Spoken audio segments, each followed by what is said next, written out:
Mummy ଅଟା ନେ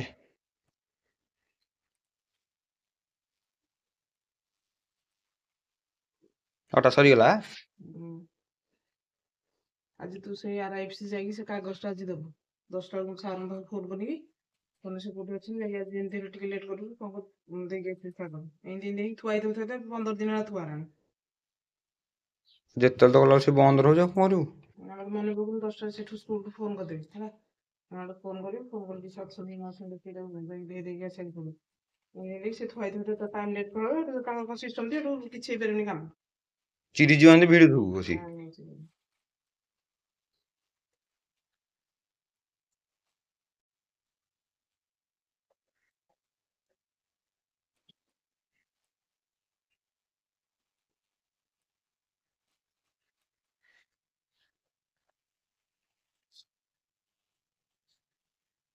ଏତକା କେତେବେଳେ ପାଣିଆ ହେଇଯିବନି।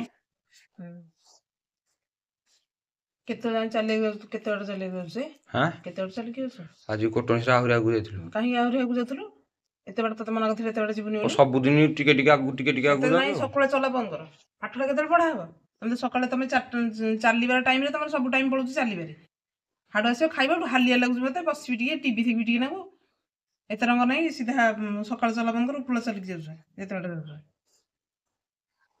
ମାନେ ଚାଲି ଚାଲିବାକୁ ଯିବିନି ଘରକୁ ନା କଣ ଉପରବେଳେ ଯିବୁ ଉପରବେଳେ ଯିବୁ ସକାଳେ ଯିବିନି ନା କମେ ଯିବିନି ସକାଳେ ଯିବୁ ଅଧଘଣ୍ଟେ ଛାତ ଉପରେ ଚାଲ ଅଧଘଣ୍ଟେ ଛାତ ଉପରେ ଚାଲ ତାହେଲେ କେମିତି ଚାଲିବି ତାହେଲେ ଥାଉ ତାହେଲେ ଚାଲିବାକୁ ଯିବିନି କିଛି ଦରକାର ନା ତମ ଇଚ୍ଛା ଏପଟେ ଟାଇମ ପାଉନି ସମୟ ହଉନି କଥା କୋଉ କାରଣ ସବୁ ଡିଷ୍ଟର୍ବାନ୍ସ ହଉଛି ଏତେ ସମୟ ଚାଲିବାକୁ ଗଲା ତୁ ଚାଲିବାକୁ ଯଦି ଯାଉଛୁ ତୁ ଦହି ଏଠୁ ପଳେଇ ଆସିବୁ ସବୁ ଲୋକ ଯେମିତି ଯାଉଛନ୍ତି ତୁ ଯାଉଛୁ କୋଟଣି ସିରା ଆଡେ କେତେ ବାଟ ହେଲାଣି ସେ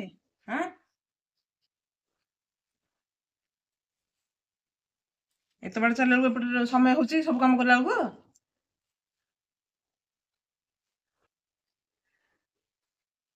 ଯାହା ବାଇଲା ବେଳକୁ 6:30 ହବ 6:30 ଦହି ଖାଇଠୁ ଯଦି ଆସିବୁ ଦହି ଖାଇଠୁ ମାତ୍ର ଅଧଘଣ୍ଟେ ଟାଇମ ଦିଆହବ ଘଣ୍ଟାରେ ସମୟ ଦେଖାବ ମାତ୍ର ଅଧଘଣ୍ଟେ ମଣିଷ ନା ମେସିନ ତୁ 5ଟାରେ ଗଲୁ 6ଟାରେ ଆସିକି ଘରେ ପହଞ୍ଚିବୁ ଏତିକି ବାସ 6:30 7ଟା ଟାଇମ ହବନି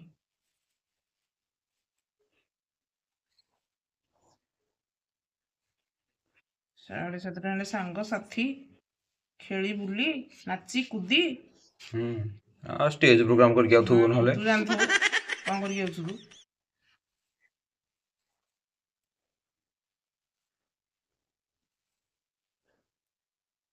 ଭୋଜି କରିବୁ ଶୁକ୍ରବାରେ କୋଉ ଭୋଜି କୋଉ ଭୋଜି ଏଇ ଯେତିକି ଯାଉ ଚାଲିବାକୁ ଏଇ 3 ଜଣର ଭୋଜି 3 ଜଣ କରିବ ଆଉ କିଏ 4 ଜଣ ତ କିଏ କିଏ ଯେତେ ଚାଲିବାକୁ ଯାଉଛୁ 4 ଜଣ କି ଭୋଜି ହବ କି ଭୋଜି ହବ 4 ଜଣରେ ଇଏ କଣ କହିଲୁ ପଲଉ ଡାଲି ଆଉ ସାଲାଡ ପାମ୍ପଡ଼ ଆଉ ଇଏ ମାଛ ହବ ଚିକେନ ମୁଁ କହିଲି ସେ କରିବାକୁ ମୁଁ ମନା କଲି ତାଙ୍କୁ ମାଛ କରିବୁ କଣ ପାଇଁ ଭୋଜି କରିବାକୁ ମନ ହେଇଯାଉଛି ଶିବୁନା ପଳେଇବ ତ ସେଇଥିପାଇଁ କୋଉଦିନ ଯିବୁ ଶିବୁନା ଯିବ ଭାରି ଏବେ ଏବେ ତ ବର୍ଷ 3 ମାସ 4 ମାସ ଗଲେ ଆମେ ଯାଉଛୁ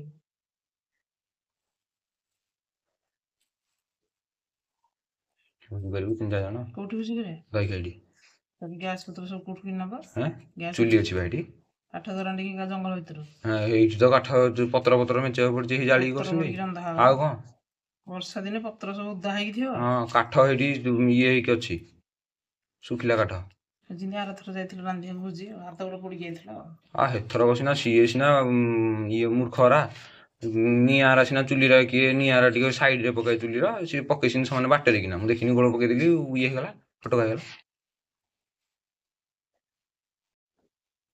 ସେଦିନ ଯୋଉ ଯାଇଥିଲେ ଅଫିସ କି ଯୋଉ ସିଡିପିଙ୍କ ଡ୍ରାଇଭର ସେଦିନ କହିଲେ କିନା ଦିଦି ଆପଣ ଜାଣିଛନ୍ତି ଯୋଉ ଆପଣଙ୍କ ଗାଁ ମୁଣ୍ଡରେ ଯୋଉ ମନ୍ଦିର ଅଛି ଯୋଉ ଦହି ଖାଇ କୋଉ ମନ୍ଦିର ସିଏ ସେ ଜାଣିପାରିଥାନ୍ତା ତାଙ୍କର ମନେ ନାହିଁ ସିଏ ଜାଣିଛନ୍ତି ମନ୍ଦିର ନାଁ କଣ ହେଲେ କୋଉ ମନ୍ଦିର ଦିଦି ସିଏ ମୁଁ କହିଲି ଦହି ଖାଇ ଠାକୁରାଣୀ ଅଛନ୍ତି ଆମର ଗାଁ ମୁଣ୍ଡରେ ଆମେ ରାତିରେ ଯୋଉ କୋଉ ସାର୍ ତାଙ୍କର ମନେ ପଡୁନି ତାଙ୍କ ନାଁ ସେ ସାରଙ୍କ ବାହାଘର ହଉଥିଲା ଆମେ ଯାଇଥିଲୁ ତ ସେ ଭୋଜି ଖାଇକି ରାତି 1 ହେଲାଣି ଆମେ ସେଇ ମନ୍ଦିର ପାଖାପାଖି ଗାଡି ରଖିକି ତା ଭିତରେ ଟିକେ ଶୋଇପଡିଲୁ ଆଉ ରାତିରେ କିଏ ଯାଉଛି ଏଇଠି ଶୋଇପଡିବୁ କି କାହାକୁ ଅପେକ୍ଷା କରିଥିଲେ ବୋଧେ ଅପେକ୍ଷା କିଏ ଆସିବାକୁ ଥିଲା ଫ୍ୟାନ୍ ଲାଗିଛି ନାଇଁ ସେ ଗାଡି ଭିତରେ ଥାଇକି ସେ ଅପେକ୍ଷା କରିଥିଲେ କେତେଟା ରାତି 1 ହବ ସେତେବେଳକୁ ମାନେ ମୋ ପୁରା ଟାଙ୍କୁଳି ବସିଛି ମାନେ ଅନ୍ୟ ମାନଠୁ ଶୁଣିଛି ମୁଁ ସେ କହିଲେ କଣ କହିଲୁ, କହିଲେ ରୁମ୍ ମାନେ ସେ କଣ କରୁଛନ୍ତି କହିଲ, ଗାଡି ଭିତରେ ସବୁ ଟିକେ ଗାଡି ଭିତରେ ଆଉ କଣ ଏତେ ନିଦ ହବ କି ଗାଢା ନିଦ କି ଟିକେ ବସିକି ଗାଡେଇକି ଟିକେ ଏମିତି କରିଛନ୍ତି ଆଉ। ସେ କଣ ହଉଛି ରାତି 1 ହବ, ମନ୍ଦିର ଘଣ୍ଟି ପୁରା ବାଜିଲା ଆଉ ଯୋଉ ବାଜିଲା ଘଣ୍ଟି, ସେ କହିଲେ କି ନା ପବନ ଫବନ ତ ହଉନି, ଘଣ୍ଟି କଣ ଏତେ ଜୋର ବାଜୁଛି, ଏମିତି କହିକି ସିଏ ଯେତେବେଳେ ବାହାରକୁ ଉଠିକି ଅନେଇଲା ଲାଇଟ୍ ଜଳୁଛି, ମନ୍ଦିର ଠାକୁରାଣୀଙ୍କ ମନ୍ଦିର ଲାଇଟ୍ ଜଳୁଛି, ପବନ ବିଲକୁଲ ନା, ପତ୍ର ବି ହଲିଆର ନାହିଁ, ଏତେ ଜୋର ଘଣ୍ଟି କଣ ବାଜୁଛି। ମୁଁ କହିଲି, ମତେ କହିଲେ ଯେ ମୁଁ କହିଲି କି ହଁ ମୁଁ ଶୁଣିଛି ସେଠି ଏମିତି ମହାପ୍ରଭୁ ରାତିରେ ବାହାରନ୍ତି ଆଉ ବହୁତ ପ୍ରତ୍ୟକ୍ଷ ଠାକୁରାଣୀ, ଆଉ ସେଇଠି ଆମ ଗାଁର ବାହାଘର ଫାହାଘର ସବୁ ହୁଏ, ଆଉ ସେଠି ଯିଏ ବି ଯାହା ମାନସିକ ଥିବ ସେ ତାକୁ ପୂରଣ କରିବାକୁ ତୁରନ୍ତ ଅଛି। କାରଣ ଯୋଉ ମୁଁ ଦେଖିଛି ଥରେ ଆମର ସେଠି ଗୋଟେ ଭୋଜି ହଉଥିଲା, ଗୋଟେ କ୍ଷୀର ବାଲା କ୍ଷୀର ନେଇକି ଗଲା, ସେ କ୍ଷୀର ଆଣିକି ଗୋଟେ ଗ୍ଲାସ କ୍ଷୀର ସେଠି ସେଇ ଠାକୁରାଣୀଙ୍କ ସାମ୍ନାରେ ଅଜାଡିକି ନେଇକି ଗଲା କ୍ଷୀର। ଯଦି ମନେକର ସେ ଅଜାଡିକି ନ ନେଇଛି ମାନେ କେବେ ବି ସେ ଆଗକୁ ଯାଇପାରିବନି ହେଲା। ସେ କହୁଥାନ୍ତି ଯେ, ମୁଁ କହିଲି ହଁ ସେ ବହୁତ ପ୍ରତ୍ୟକ୍ଷ ଠାକୁରାଣୀ, ମୁଁ ଜାଣିନଥିଲି କେବେ ସେ ମନ୍ଦିର କଣ ସେଠି ମନ୍ଦିର ତ ଦେଖାଯାଉଛି, କିନ୍ତୁ ସେଇ ମନ୍ଦିର ଭିତରେ ଠାକୁରାଣୀ ଏତେ ପ୍ରତ୍ୟକ୍ଷ ଜାଣିତ। ଆମେ ସେ ଅଶୋକ ସାର୍ କଲେ ଆଉ ଯିବା ଚାଲନ୍ତୁ ବାହାରକୁ ଯିବା ଦେଖିବା କଣ ହେଇଛି, ବାହାରକୁ ଯିବ ତମେ ଏତେ ସାହସ ତମର, ନାଇଁ ଯେ ବାବା ବି ତୁ ଗାଡି ବାହାରକୁ ବାହାରିବାର ନାହିଁ, କାଳେ ଏଠି ବାହାରକୁ କଣ କରିଥିବେ, ତାକୁ ଦେଖିବ ନା ଡର ମାରୁଛି, ନାଇଁ ନେଇକି ଯିବା ଦରକାର ନାହିଁ ତ ଆଉ। କହୁଥାନ୍ତି ସେଦିନ ଯୋଉ ଅଫିସ ଯାଇଥିଲୁ, କହୁଛନ୍ତି, ମୁଁ କହିଲି ବାପା ହଁ ମୁଁ ଶୁଣିଛି ଠାକୁରାଣୀ କଣ। ଡାଲମା ଫୁଟେଇବୁ, ତେଲ କମ ପକା। ସାଧାରଣ ଟିକେ ଭଲ ଲାଗେନି, ଅଧିକା ନ ପକା।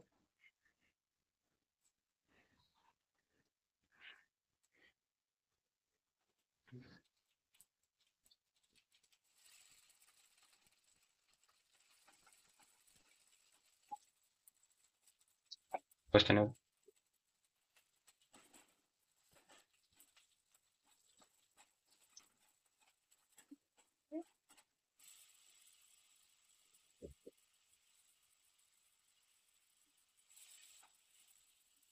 ଲୁଣ ଟିକେ ପକେଇ ଦେଇଥିରେ।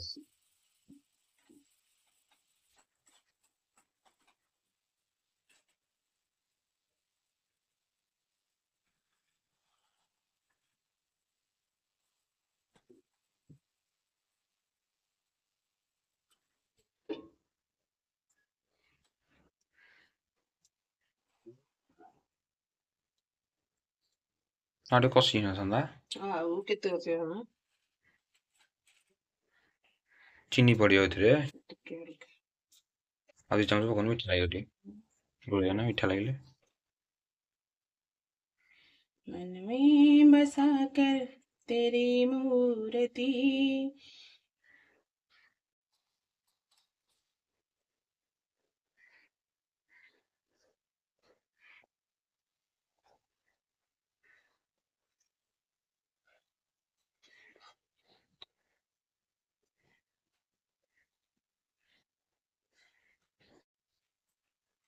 ଆଉ ଭୋକ କରୁଛି ଏତେ ସମୟ ସେଠି ରହିବୁ କେମିତି କଣ କରିବ ମା ଖାଇଲୁ କଣ ଲାଗୁଛି ଡାଲମା? ଲୁଣ ଖାଇଛି କେତେ? ନାଇଁ ଭାଇ ସେ ଯେମିତି ରାନ୍ଧୁ ତ ହାତରେ ଭଲ ଲାଗିବ, ସେ ଯେମିତି ରାନ୍ଧେ ସେ ଭଲ ଲାଗିବ। ଆଉ ଟିକେ ପଡିବ ଲୁଣ, କଣ? ଆଉ ଲୁଣ ପଡିବ। ନାନୀ ବହି ପଢି ସାରିଲା? ପଢୁଛୁ, ହଉ ପଢୁଛୁ ଆଉ ବଡ ପାଠ ପଢିବି କି? ନାଇଁ ଠିକ ଅଛି। ମୁଁ ଜାଣିନି ତ ମୁଁ ଆଉ ଆଉ ତୁ ଖାଇବାକୁ ଆଣିଲେ? ଖାଇକି ନମନ ଯିବୁ ବା, ହୁଁ।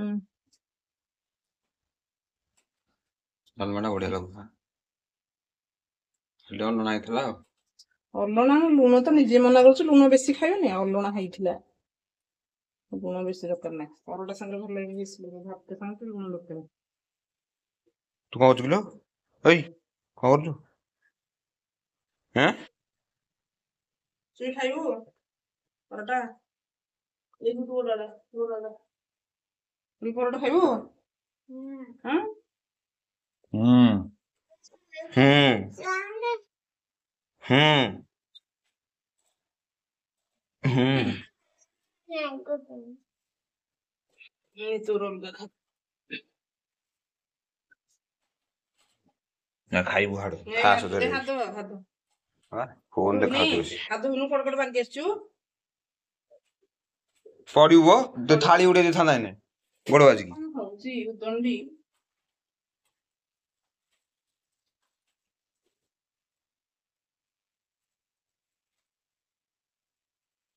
ଧୀରିକିନା ତଳକୁ ଉଣ୍ଡିକି ଆସେ।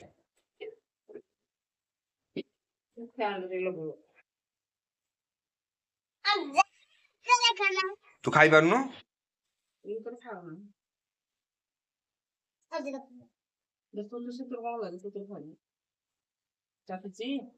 କେନ୍ ଲାଗୁଛି ଖାଇଲୁ? ମୁଁ କରିଛି। କେନ୍ ଲାଗୁଛି ଖାଇଲୁ? ଭଲ ଲାଗୁଛି? ମୁଁ କରିଛି। ଭଲ ଲାଗୁନି ଡାଲମା? ଭଲ ଲାଗୁନି ମମ୍ମି ଡାଲମା? ମୁଁ କରିଛି।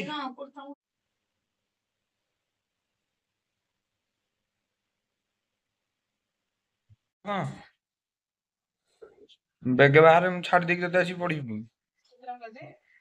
ହଁ ଆଉ 5 ମିନିଟ୍ ଅଛି 9ଟା ବାଜେ। ତୁ ଏନ୍ ଯିବୁ ହେରି?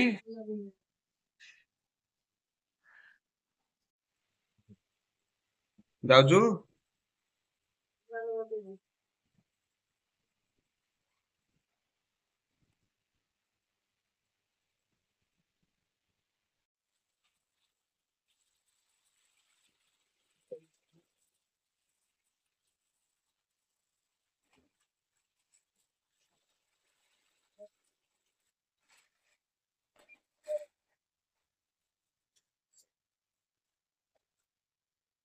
ଫୋନ କରିଥିଲା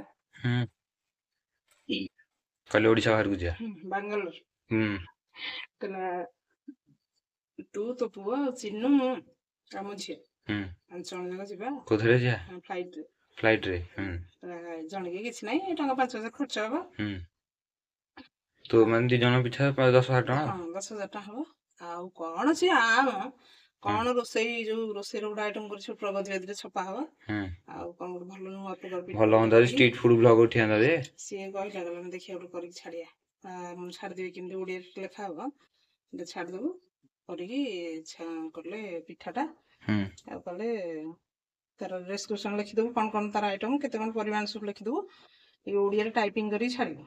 ତ ମୁଁ ପ୍ରଗତିବାଦୀରେ ଛପେଇବି, ଏଥିରେ ତୋର ପେମେଣ୍ଟ ମିଳିବ। ଆରେ ସିଏ ଛାଡୁଛି ସବୁ ମାସ ଜାଣିଛୁ ନା ପ୍ରଗତିବାଦୀରେ ତାର ଛାପୁଛି ପଇସା ପାଉଛି ତାକୁ। ନାଇଁ ବାଙ୍ଗାଲୋର ଯିବା ତ କଣ ହେଲା? ବାଙ୍ଗାଲୋର ଯିବା ବ୍ଲଗ ହେରିକା ସବୁ କରାକରି କରିକି ଆସିବା ଆଉ। ଯିବା। ପରୀକ୍ଷା ଅଛି ଆର ମାସରେ, ସେପ୍ଟେମ୍ବର ମାସରେ ପରୀକ୍ଷା ଅଛି। ପରୀକ୍ଷା ନ ଶୁଣୁ ତାକୁ ତ କରନ୍ତି ସେ ଗୀତ ଦେଇକି ବାହାରିବ। ଏଇନୁ କୁଆଡେ ଯିବା ନାହିଁ, ଯାହା ପରୀକ୍ଷା ଆସିବୁ ଦେଖିବା। ସେପ୍ଟେମ୍ବର ଫାର୍ଷ୍ଟ ୱିକରେ ପରୀକ୍ଷା ଅଛି ତ ଦେଖିବା କଣ ହଉଛି ଆଉ। ନାଇଁ ପଇସାର ଘୋର ଅଭାବ। କାକୁଡି କୋଉଠୁ ହେଲା? ଫ୍ରିଜରୁ। ଏଇ କାକୁଡି ଫ୍ରିଜରୁ ଆଣିଥିଲା ନା? ଏଟା ତ ମୁଁ ଇଣ୍ଡିଆ କାକୁଡି ରଖିନଥିଲି। ଆଉ କେମିତିଆ କାକୁଡି ରଖିଥିଲୁ? ଏଇ କାକୁଡି ଫ୍ରିଜରେ ରଖିଥିଲି। ଆଉ କଣ କାଲି ଯୋଉ ମୁଁ ବାହାର କରିଥିଲି ଇଣ୍ଡିଆ କାକୁଡି ଥିଲା ବା। ଗଞ୍ଜେଇ ଖାଇ ଦେଇଛୁ ନା କଣ କହିଲୁ? ନାଇଁ ଟିକେ ଯୋଉ କଣଟି ଗଞ୍ଜେଇ ନୁହଁ ଚରସ ନାଇଁ ପାଉ ନିଶା ହେଇଛି। ନାଇଁ ରେ ସତରେ ନାନୀ ଆଣିଛି ବୋଧେ। ମୁଁ ଜାଣିନି ତାହେଲେ। କାଲି ମୁଁ ଦେଖିଥିଲି ଇଣ୍ଡିଆ ଥିଲା, ବଡ ବଡ କାକୁଡି ଥିଲା ପୁରା। ବଡ ବଡ କାକୁଡି ଇଣ୍ଡିଆ କାକୁଡି ଗୋଟେ ପାଚିଲା ପଡିକି ରହିଛି, ଦେଖିବି ବୁଢା ହେଇଛି କଣ ଦେଖିଆ।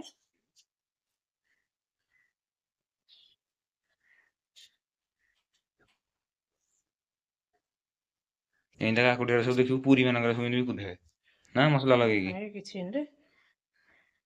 ଖାଇବୁ ଖାଉନୁ ନା କାକୁଡି କାଟିକି ପଚାରୁଛୁ ନୁହଁ?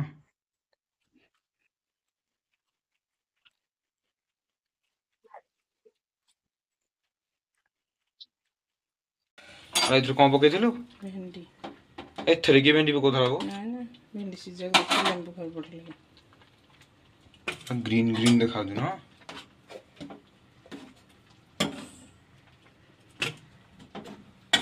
ହେଇଗଲା ତ? ଅରୁଆରେ ଶୀଘ୍ର ହେଇଯିବ ନା?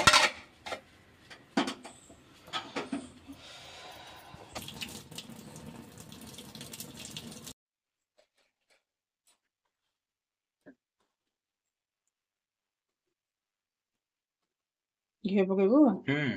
ସେଠି ନ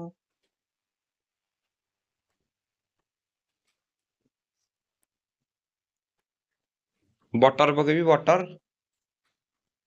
ବଟର ହଁ ବଟର ନା ବଟର ତୁ ଖାଉଛନ୍ତି ଭାତରେ ପକେଇକି? ଆମ ବୁଢୀ ମା ଭଳିଆ ତୁ ଖାଆନା, ବୁଢୀ ମା ଯିକି ଖାଉଥିଲା। ପକ୍କା କଷିକି ଚାମଚେ। ନାଇଁ ବେଶୀ ନାହିଁ।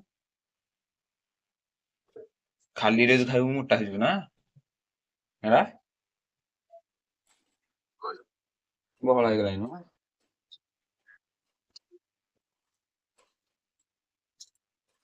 ଅବଢାରେ ଯୋଉ ଦଉଛନ୍ତି ଅବଢା ତ ଘିଅ ପକେଇ ଖାଇଲା ବେଳକୁ ବଢିଆ ଲାଗିବ ନୁହଁ? ଅବଢାରେ ତ ଘିଅ ଡାଲି ସେଠି ସବୁ ଖାଲି ଘିଅରେ ହିଁ ତିଆରି।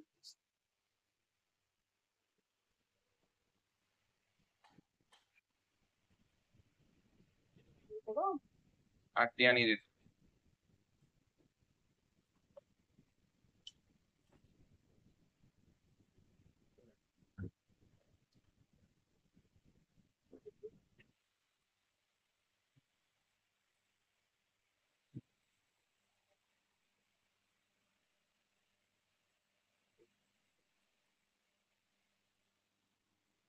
ଗୋଳେଇ ଦେଇଥିବୁ ଟା ଗୋଳେଇ ଦେବି।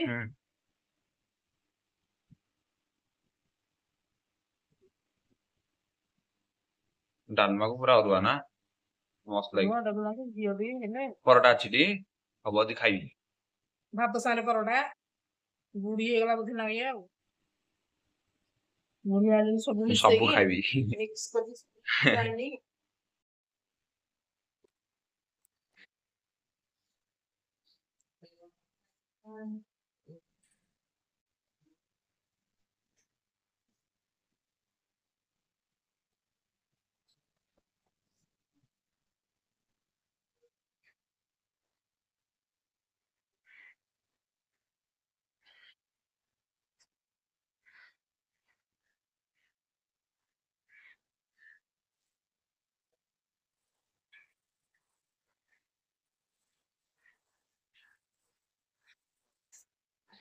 ଏଟା ମୁଁ ଶୁଖେଇ ଦେଇଥିଲି ଅରୁଆ ଉଷୁନା ଚାଉଳ ଟିକେ ନାକୁ ଧୋଇକିରି ଇଟଲି କରିବି ବୋଲି କରିହବନି। ଉଷୁନା ଚାଉଳ ତ ଇଟଲି ଗ୍ରାଇଣ୍ଡରରେ ପାଗ ହବନି, ଦାନା ଦାନା ହେଇକି ରହିଯିବ, ଗ୍ରାଇଣ୍ଡର ବି ଜାମ୍ ହେଇଯାଉଛି।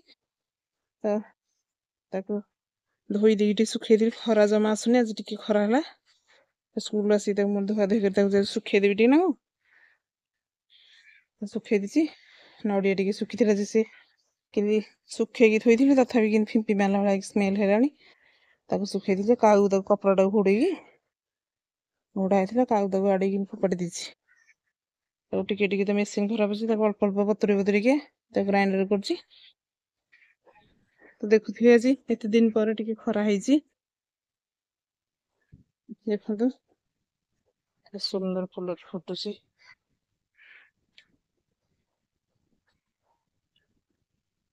ତ ଆଜିର ଭିଡ଼ିଓକୁ ମୁଁ ଏଠି ରଖୁଛି। ଯଦି ମୋ ଭିଡ଼ିଓଟି ଭଲ ଲାଗିଥାଏ ତ ଲାଇକ୍, ସେୟାର, ସବସ୍କ୍ରାଇବ୍ ନିଶ୍ଚୟ କରନ୍ତୁ। ରହୁଛି। ଜୟ ଜଗନ୍ନାଥ।